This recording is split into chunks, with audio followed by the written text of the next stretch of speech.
Ethiopia में ज्वालामुखी फटा। Ethiopia के अफार क्षेत्र स्थित हाइली गुब्बी ज्वालामुखी रविवार की सुबह फट पड़ा। पिछले 12,000 सालों में हाइली गुब्बी ज्वालामुखी के विस्फोट का यह पहला मामला है। इस ज्वालामुखी के फटने से आसपास के गांवों पर धूल की परत जम गई। मीडिया रिपोर्ट्स के मुताबिक पिछले 12,000 सालों में हाइली गुब्बी ज्वालामुखी के फटने का ये पहला मामला है। ज्वालामुखी विस्फोट के बाद ज्वालामुखी की राख की तस्वीरें सामने आई हैं। पूर्वोत्तर इथियोपिया में ये ज्वालामुखी लगभग 12,000 सालों में पहली बार फटा है। इससे घना धुआं 14,000 किलोमीटर ऊंचाई तक आकाश में उठता दिखाई दिया।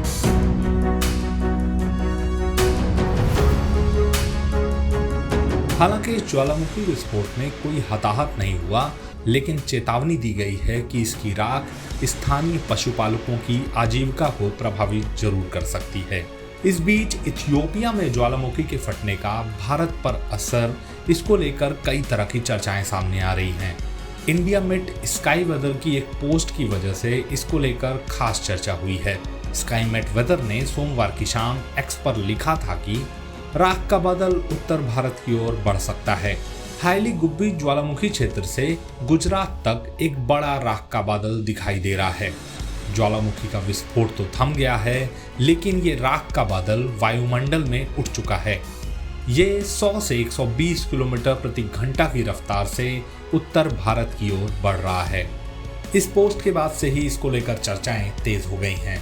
हालांकि इथियोपिया में ज्वालामुखी विस्फोट के भारत पर भारी असर को भारत के मौसम विज्ञान विभाग ने खारिज कर दिया है। मौसम विज्ञान विभाग के मुताबिक इसका भारत पर हल्का असर होगा।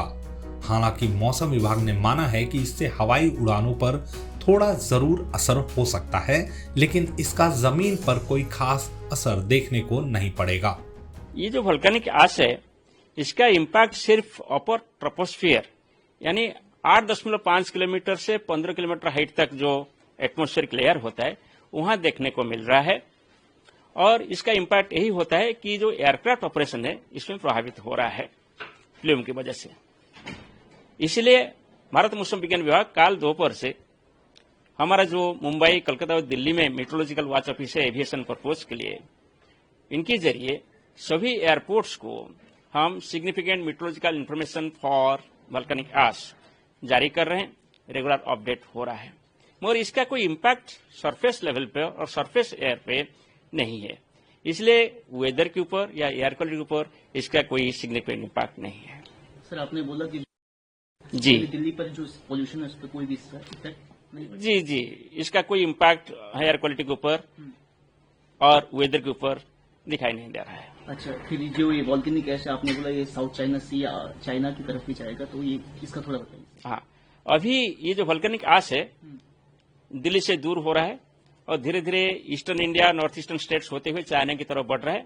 इसकी गति का रफ्तार है 100 से 150 किलोमीटर प्रति घंटा। आज शाम 7:30 बजे तक हमारा जो पूर्वानुमान है ये पूरे इंडिया से दूर होकर चाइना की तरफ चला जाएगा।